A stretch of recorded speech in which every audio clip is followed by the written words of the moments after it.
Welcome to Carr Mill Dam, just north of St Helens in Merseyside, for the Lancashire Grand Prix and the opening rounds of the Powerboat GP British Championships.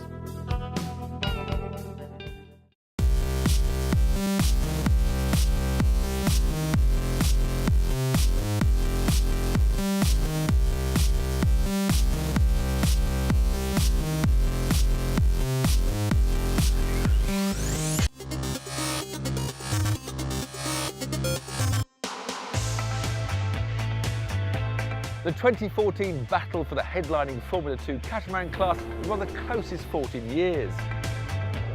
With Alan Marshall, Mark Williams, Steve Holt and Colin Jelf all fighting hard for the title.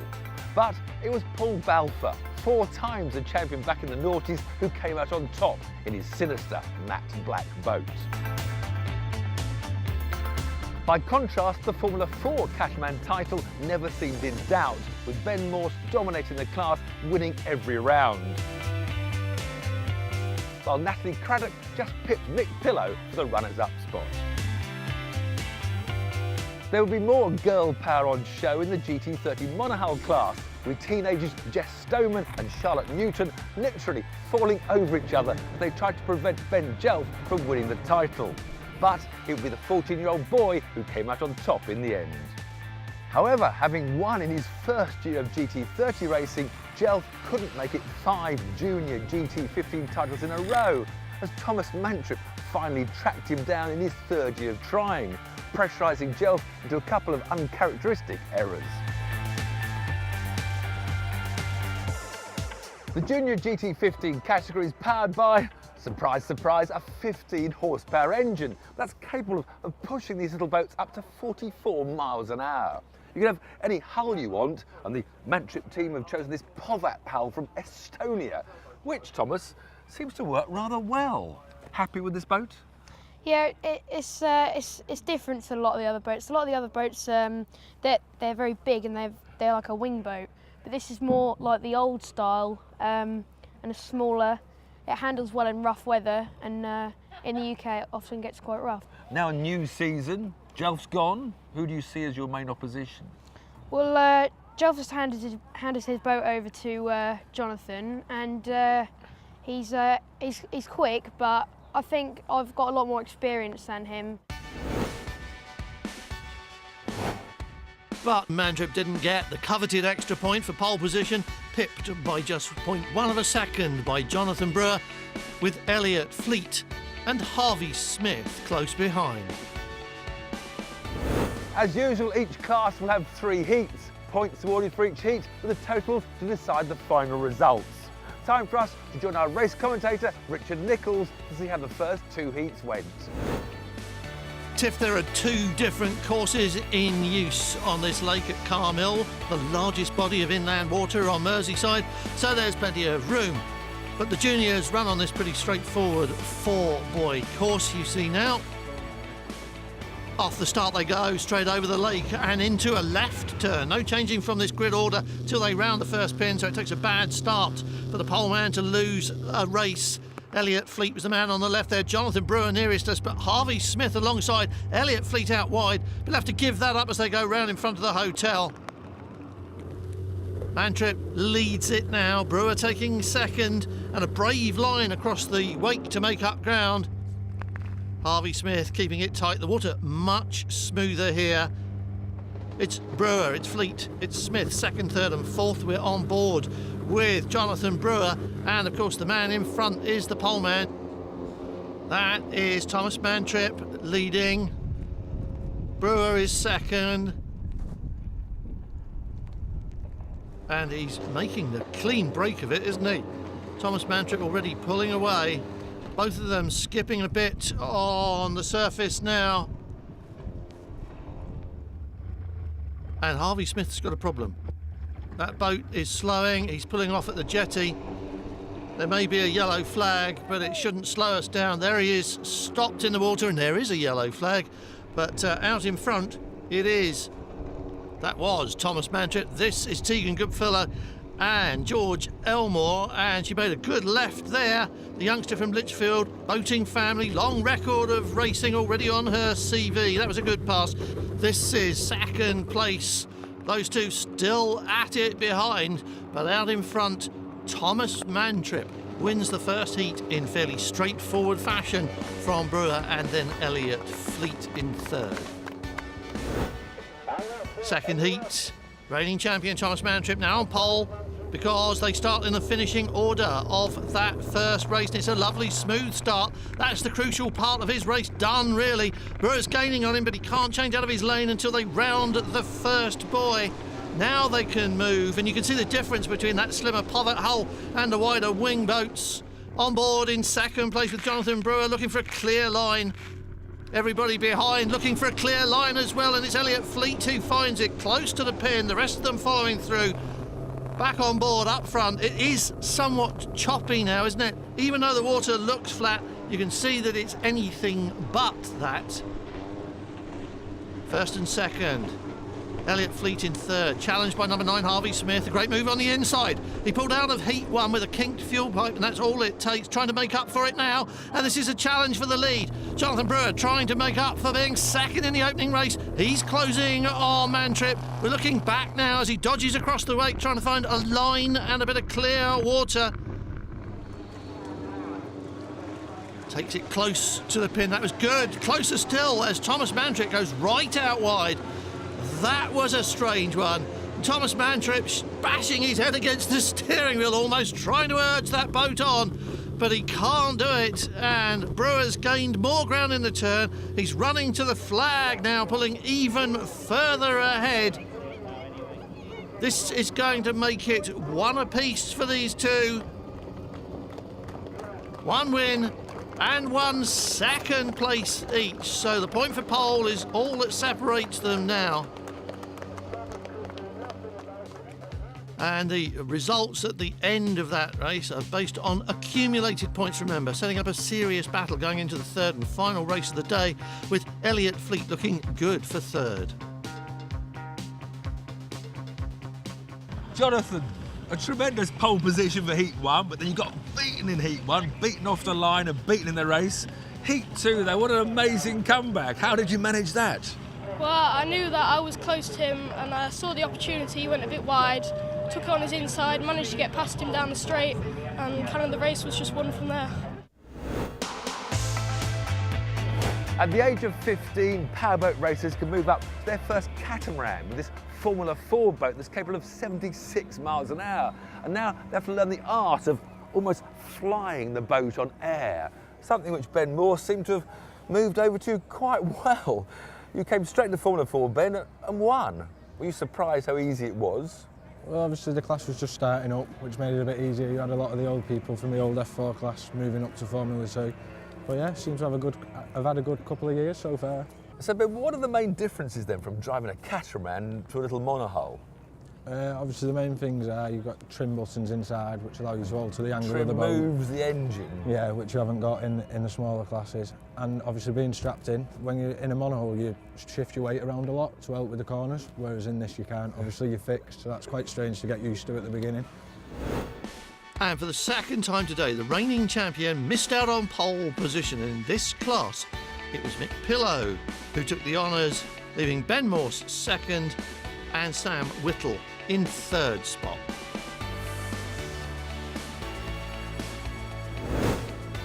And this is where we see the full extent of the lake being used, as this course extends down towards the old aqueduct that used to supply Liverpool with water. And then it turns back to rejoin the four-buoy course. First heat of the day for the F4s. Mike Pillow on pole, great start. Morse next to him, that wasn't very good off the line. Sam Whittle got the jump on him, but remember they can't cross until they round the buoy, so Morse might be able to make it up. He hasn't. That looks like Whittle in second place. And Ben Morse might have gone back to third there, on board with Natalie Craddock. Here is Sam Whittle. This is second place. Pillow ahead. And Ben Morse alongside, although we can't see him from that shot. There he is this time. So they are neck and neck. Ben Morse trying to make up the ground again on Sam Whittle. Should be second if grid order was being followed, but he was very slow to get away. And sometimes that's prop choice, you know, you can either start well or you can run well at speed, and sometimes it's just a moment's hesitation. Dead-ending start can cost you if your engine stays dead for a little bit longer than everybody else's. Mike Pillow looking serene up front, picking his line through the wakes now. Getting the boats up on the plane like that reduces friction, it makes them go faster. Ben Morse looks like he might have broken clear of Whittle and is closing in on Mike Pillow. Natalie Craddock holding 4th place. Nice and steady, but it's all about this man, Mike Pillow. Morse is 2nd and not a threat. Sam Whittle is 3rd and I think losing touch. Natalie Craddock is 4th. And Pillow on his way to victory in this opening heat. And there's the flag. Heat 2, another 8 laps of the senior course, lined up as they finished, same as they qualified in fact. And once again, Morse gets off the line a bit slower than Pillow and Whittle either side of him, and you can really see that from up here. But now the advantage of the inside line pays off for Morse. Watch for him on the inside. There's the race leader. Here comes Morse, very close to the pin, turns it tighter than Whittle. Natalie Craddock getting a bird's eye view, quite literally, of all of that that's going on in front of her. Look how stable Pillow's boat looks on the water, set up perfectly for him, and of course he's running on fresh, clean water at the moment, really getting that up as high as he can. The less friction there is, the faster it goes, the more you break away. He's bouncing around a bit as we go on board with Ben Morse, 3rd on the turn, but again, he's got the line. And this battle looks like it could go the whole of the 8 laps. There he is on the inside as they're coming up to the left turn. And Sam Whittle really needs to get well ahead of him, which he's about to do, a boat length. But Morse on the inside has the advantage. Whittle goes the long way round, tries to carry speed through here. He'll cut across and try and pop out in front of Ben Morse if he can. Crossing the wake now, that's what it's like, being slapped in the face with gallons of water. Pillow leads, Morse close behind. Morse is closing in, but is there enough time in this race? Are there enough laps? Whittle's falling back in 3rd place as these two begin their final dice in the run to the flag. Here's Whittle, well down now. Water definitely cutting up now. The wind is rising as well. Oh, and Morse just noses into the pin. That'll be a red flag, and that means disqualification for Morse. So Sam Whittle finishes 2nd. There it is, pulled off its mountings. It's very much advantage Mike Pillow after 2 heats of the F4 catamaran, and it's unlikely anyone can catch him now unless he does something similar in the final heat. The second he was closing in. Could you see him in your mirrors? Did you know he was coming? I've done quite a lot of club racing up here over the years, and I was just watching him in the mirrors and making sure where he was. I was sort of like drifting across to keep him at bay. So no, I don't think he was going to come by. Ben, not how you wanted the year to start. No, not the best race. Speed was there, just the starts you were losing out on in those 2 heats. Yeah, we'll go back to the drawing board now, have another go for the last heat. So while the marshals take time out to replace the battered turn boy, we'll take a break. Make sure to join us afterwards for the heats for the GT30s and Formula 2 catamarans.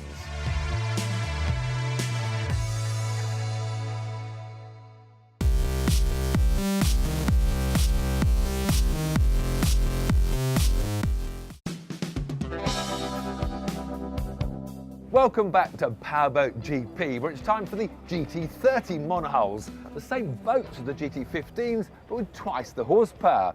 And a young man who's managed to step straight into this extra power with no problem at all is last year's champion, Ben Jelf. Ben, you won 4 junior times on the trot, stepped into the 30s, you won that. Yeah. What more can you do? I don't know what else I can do. Hopefully just aim for the World Championship this year and hopefully just get more results again. You must be itching to get into a catamaran now. What age can you move to the catamarans? Currently I'm training in the catamarans, but I'm not allowed to race into the National Series until I'm 15. But the British Champ, you've got new competitors this year. You've got a couple of new people in your class. Do you think there's going to be some stiffer competition than last year? I hope there is this year. It'll be quite tough, I think. They're all good drivers. I've raced against all of them before. It's always fun. This time, the 2014 class champion was not to be denied the extra point as Ben took a commanding pole position ahead of series newcomers Bexley Nunn and Jamie Norris Still. We're back on the short course, 4 boys again, and the extra horsepower makes a world of difference. These boats are lapping around 10 seconds faster than the GT15s. This is their first heat then, and Jelf well away from pole position. Bexley Nunn was the slow off the line. Jamie Norris Still up to second place after a very clean getaway. Bexley Nunn rounds the pin a lot tighter, holds a better line, making up for lost time. Jelf in the lead, looking very, very commanding lead, in fact, already. Nothing in the rear view mirror. Look, if he turns round, he's well clear already, keeping it all neat and tidy, using his body weight and all the drama going on behind him. Bexley Nunn hooks it a bit. Look at that. Looks okay now, settles himself down. Ben Jelf leads. Still looking good. Looks across and checks the size of his lead. Bexley Nunn back on it. Matt Palfreyman, who we'll see later on in F2, having a go in GT30. Can't score points in this, so very politely keeping out of everybody's way. We're on board with Bexley Nunn as Matt pulls off the course there. And race leader Ben Jelf pulling well clear of the others. Behind him, it's number 72 of Jamie Norris still in second place. We're running with Bexley Nunn, race leader in the clear now, heading to the flag really. And this is all about the battle for the last 2 podium places. Jamie Norris Still 72, Bexley Nunn 17, 72 running wider. Bexley Nunn held it tighter, on it now, but this is the run to the flag. He's got to make it all the way, and it's not going to happen for him just at the last moment. Bexley Nunn, heat 2, good clean start all round, on board with the pole man. This is Jelf. He's in the clear, and there's a very familiar picture behind him. 17, 72, Bexley Nunn, Jamie Norris Still. Oh, and that dug in there, crossing weights. He almost had another little moment. They've both had their fair share, no problems up front. Jelf leading it, and clear. Jamie Norris Still recovering his composure. Bexley Nunn out in the clear for second place. Ben Jelf totally clear up front. He's got that boat just right, skipping along the water, just below the point where it would go into positive climb and starts to fly away. Absolutely perfectly balanced. And this is going to be another perfect result, and 2 wins make maximum points for Jelf up to this moment, and that means the pressure's off in the final heat for him at least. Bexley, you threw away a second place in the first heat with a spin and missed the buoy, but that was a better race in heat 2. Yeah, the first heat, it was just up there, a court bench wash, lifted up, and then as soon as I landed, I turned and just lost it and spun. Jamie, your debut in the GT30s, a dramatic couple of heats, the first 2. Yeah. Spinning at the same turn twice now. Are you getting the hang of the boat? Not really. I've only had like 12 laps in it in total, like over the past couple of weeks, so. Paul Balfour's famous matte black championship-winning Formula 2 catamaran not only received a bright green new colour, also proudly wears the #1. But Paul, you've been busy over the winter modifying the boat with new crash structures. What's that all about? Yes, the new legislation for this year means that all boats have to have these extra crash box protection pods on the side, just to help the driver survive any impact from the side, really. So you're prolonging the life. It's famously, it's still a wooden hull, as most of your competitors have modern carbon fibre. You stuck to the old wood. Yes, still the same old wooden boat underneath, yeah. How's that affected the hand? Does this change the way the boat flies in the air? It gives it a little bit less lift on the front end and puts a little bit more weight on the front end, so the balance is slightly different, so we'll just have to see how it performs, really. The battle for the extra point was hard fought, and it was not the reigning champion who was quickest, but Matt Palfreyman, a massive 1.5 seconds clear of Balfour and Steve Holt. And that's the biggest margin of the 4 classes today.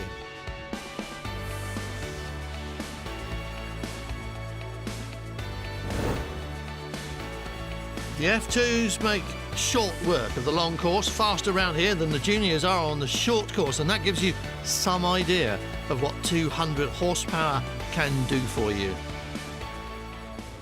Dead engine start, they all get away well. Palfreyman and Balfour hard away together, and that red boat, number 40, Steve Holt. It's the older than the new, isn't it? Steve Holt is older than Matt Palfreyman by some margin, but Matt's been racing probably quite a lot longer.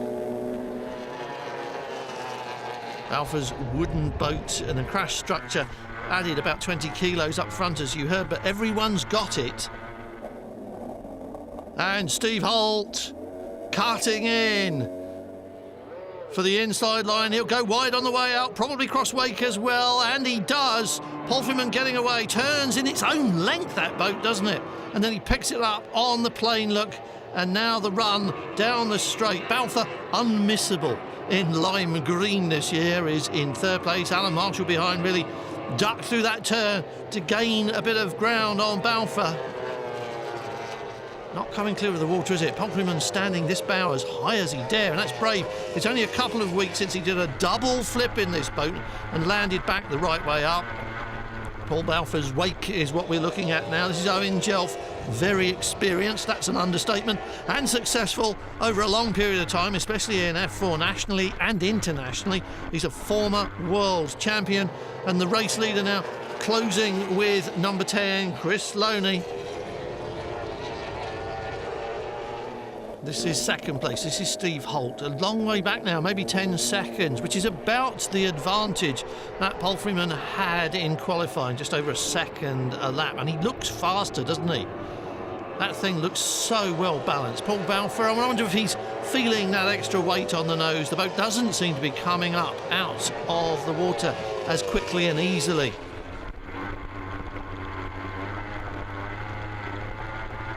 It's got the speed though, and now watch.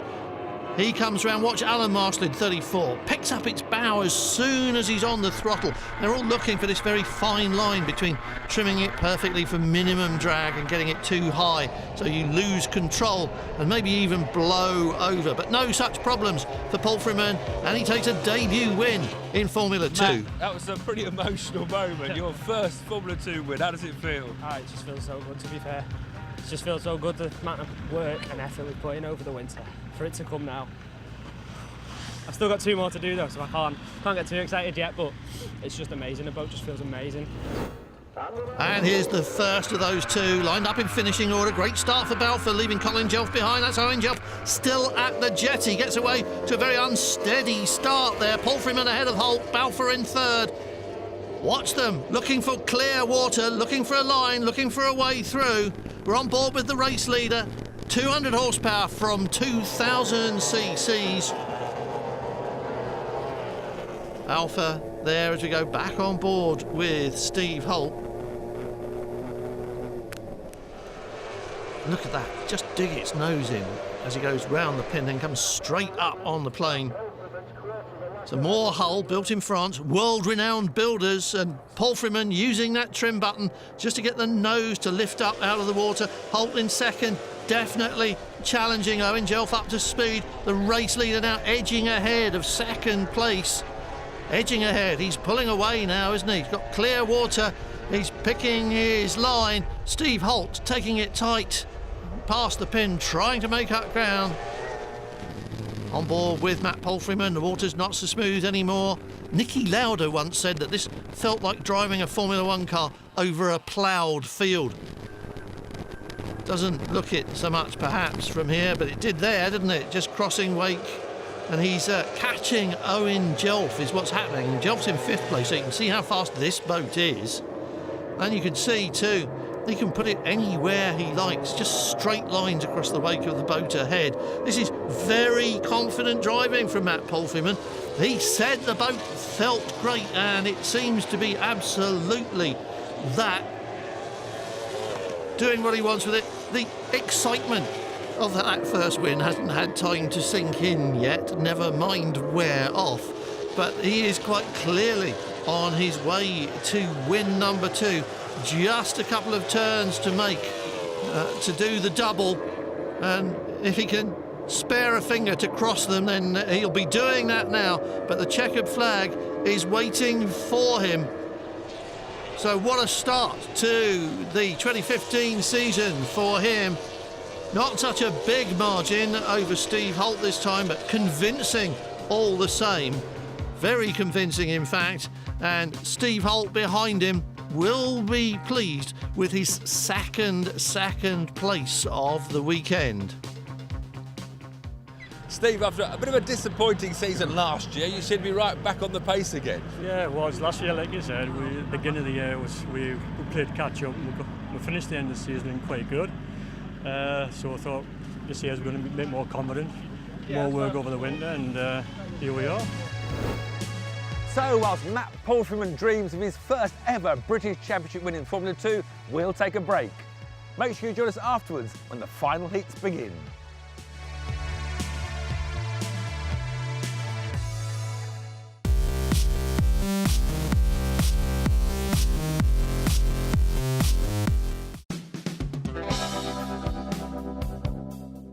Welcome back to Powerboat GP, where it's time for the first of our finals for the GT15 Juniors. So far it's 1 win apiece for Jonathan Brewer and Thomas Mantrip. It's now winner takes all as we return to our race commentator, Richard Nichols. And they're off, Tiff, and they are side by side from the start. Those two, we're with Thomas Mantrip. Brewer has the line.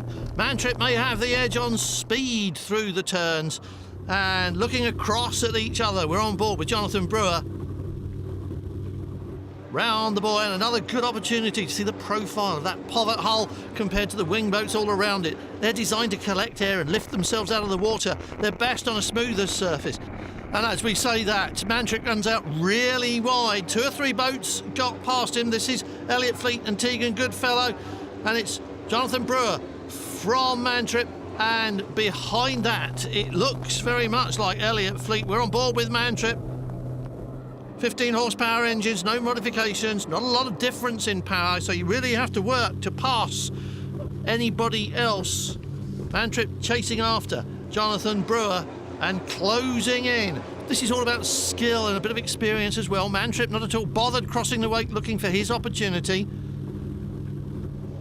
Coming alongside now, look at him, working his body, urging that boat on. Come on, come on, come on. You can almost hear him shout it, and that was all about drive there, wasn't it? Propeller choice could be vital in GT15 as well. This is proper racing, side by side. They've got 1 win each. This one really counts because it is for the event win. So, take no prisoners. Mantrip with a bit of a lead though. Thomas Mantrip just in front of Jonathan Brewer.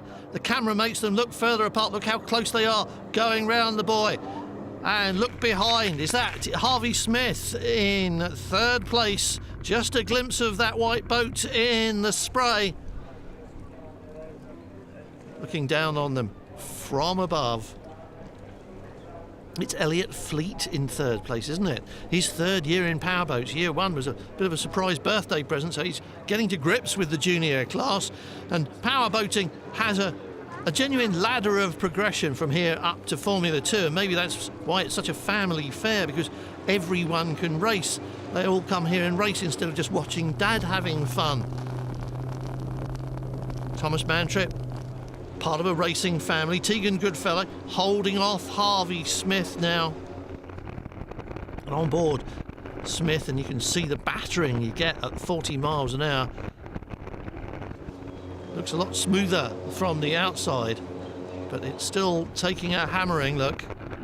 Everything being shaken about as it hits the water, and it'll be like blocks of concrete too. Tegan Goodfellow, number 8, she's been racing since 2009. Hatful of good results on her CV already, but this is another good result for Thomas Mantrip, and that was the one that counts this weekend. Over the line he goes, and as Jonathan Brewer takes second ahead of Elliot Fleet, it means the points table looks like this, and it's all about that leading duo now as we head off to round 2. Congratulations, but it looks like you've got a bit of a fight on your hands this year. Well, first heat I had a good race, qualified second. I would have liked to have been pole, but I still won it, so I was confident for the second heat, but just didn't quite make it. Jonathan just caught me on the corner, and unluckily the 9 kilos of weight in the front of my boat fell out, so that wasn't too good, but we managed to get that repaired quickly, get it back in, get the boat sorted, and I went out there and just tried my best.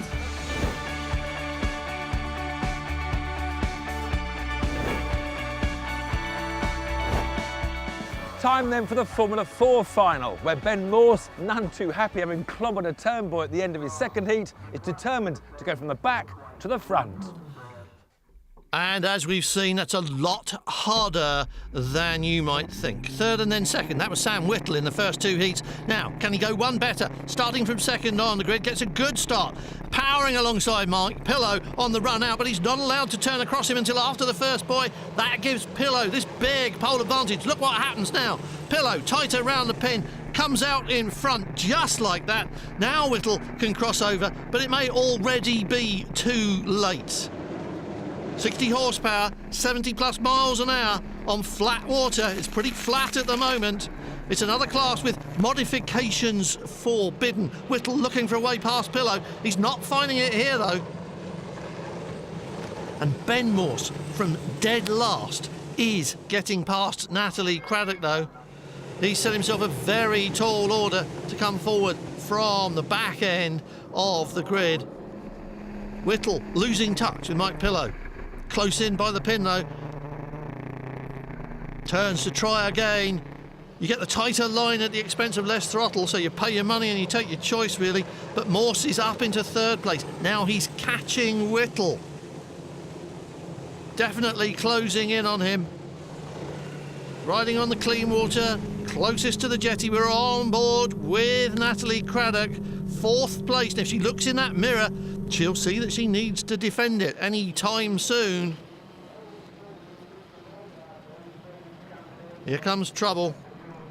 Morse hunting for second spot now. Out wide, carries speed across, but he'll still need to get off the throttle and let the boat turn and get back on the power when he gets to the other end. So this battle for second place won't be decided that easily.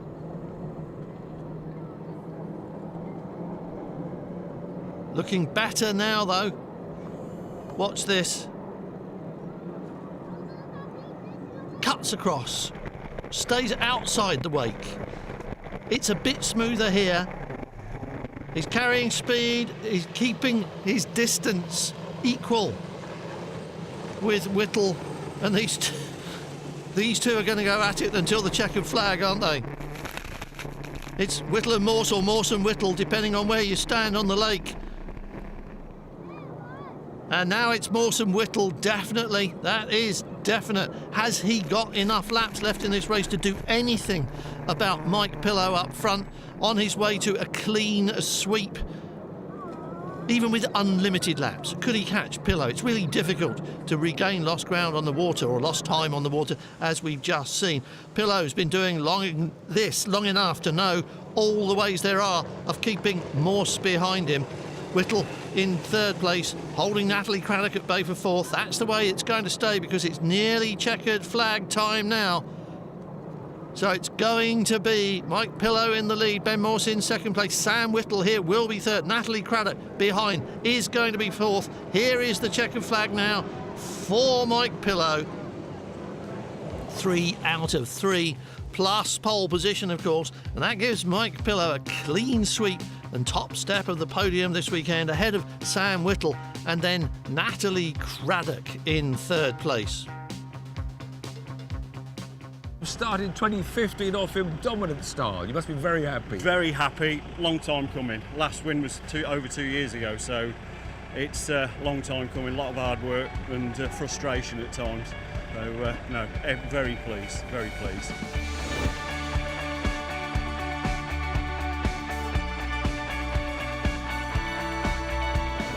So a delighted Mick Pillow wins the opening round for the Formula 4 Catamarans. Make sure you join us after the break when 2 more classes have their first rounds decided.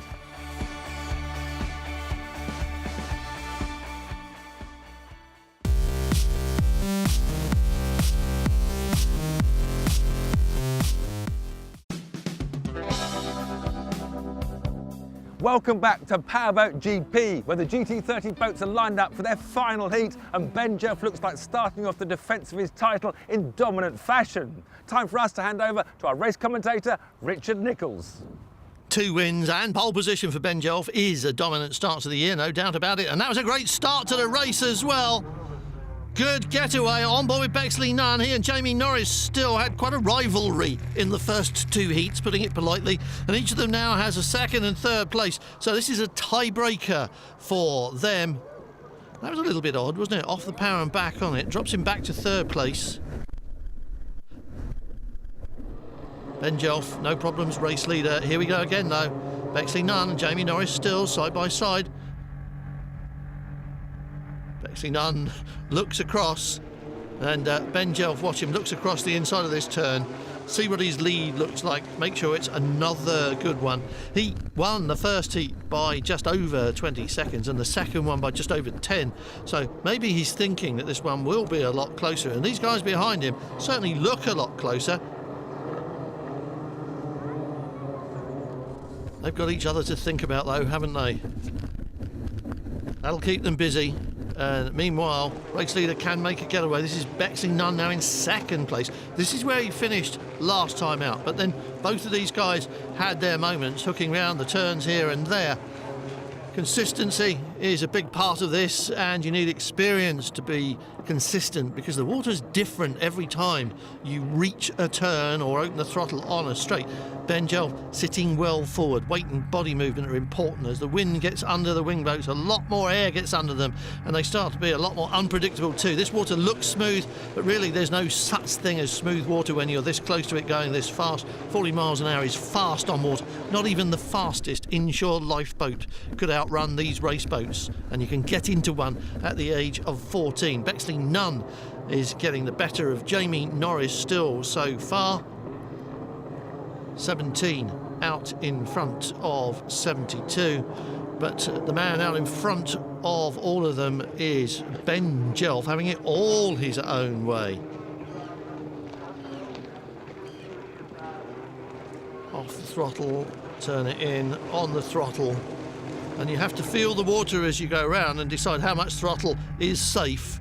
Bexley Nunn, you can hear him working the throttle, looking round as well he might though, because there's only a few seconds between second and third place, and there are 13 separating second from first place as Ben Jelf takes his third checkered flag of the day. No surprise then to see him on the top step of this podium at the end, with Bexley Nunn getting a good second place after a long and hard-fought day. You must be delighted. A very dominant start to the defence of your title. Yeah, it's going very well this year, and I hope it will get harder through the year. But it's only early days, these drivers only started, and it's good.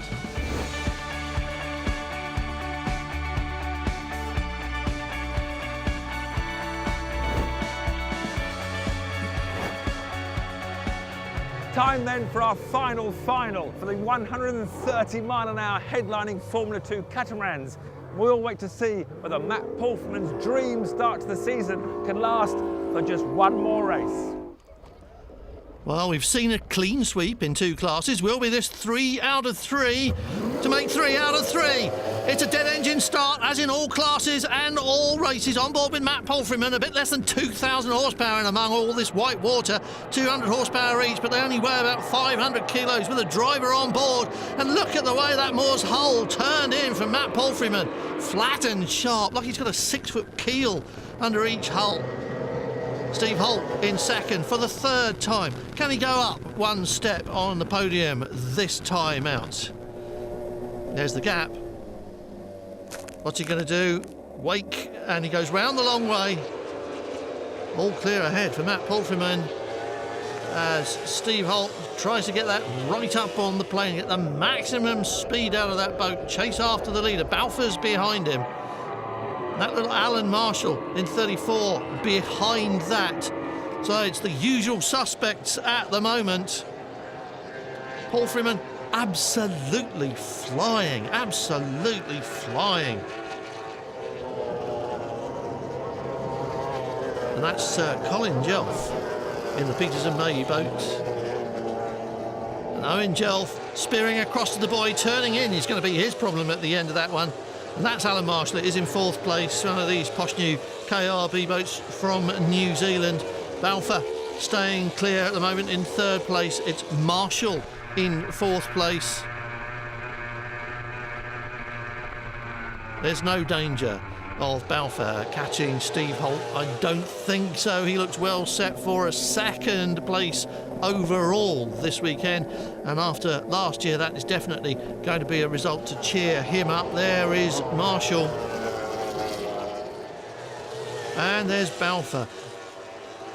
None of them are looking quite as fast on the water as the race leader, and everything we've seen this weekend bears that out. Big advantage in qualifying, utterly dominant in 2 heats, and now romping away with the 3rd victory of the day. And Colin Jelf is definitely catching Alan Marshall in 4th place. That's Owen Jelf, that's Marshall, and there is Colin Jelf right behind him, right in the wake of the boat in front. This is where it gets challenging for him. Now they start looking for ways to find a run through clean water to make a pass if he can get closer. Steve Holt still 10 seconds behind this man. The race leader there lapping other boats now. Mark Williams in 49. The 23-year-old Matt Palfreyman comes from just up the road from here, 30 minutes really, so this is his home event. In his 10th year of racing, he started early, which is what we've been talking about, the family thing, and his results have been getting steadily more impressive. Moved from Formula 4 into Formula 2 a couple of years back, always looked impressive there, but never quite as dominant as this. It's almost like walking away unscathed from that double flip has boosted his confidence instead of damaging it. It's almost like he knows what it's like when the worst does happen, and he knows now that he can handle it. So he is absolutely in charge of that boat and this race. 3rd place still for last year's champion, and you may wonder if he's as happy with his wooden hull today as he was at the end of last season. Steve Holt now lapping Mark Williams as well, and well down on the leader as they run down towards the aqueduct at the far end. This is Balfour, another 10 seconds back, partly the effect of that safety rule that bans lane changing at the start. It's a bit of a handicap start really, so it really benefits pole position, but it's going to be a clean sweep for this man. Pole, victory in heat 1, victory in heat 2, and now he crosses the line for checker flag number 3. That was great start for Matt Palfreyman, and the result board confirms it. Palfreyman from Holt and Balfour, that's the podium order at the end of this opening round. Matt, how nervous were you before the start of that final heat? I don't know, like I said, on the parade lap I had a little play on that first gear. It seemed alright. It seemed to drop, so I was running further than negative to rim up that back straight. Everything else seemed happy, so I'm happy now. Well, that's all from the Lancashire Grand Prix. Make sure you join us next time when Powerboat GP heads for the lowest off Grand Prix.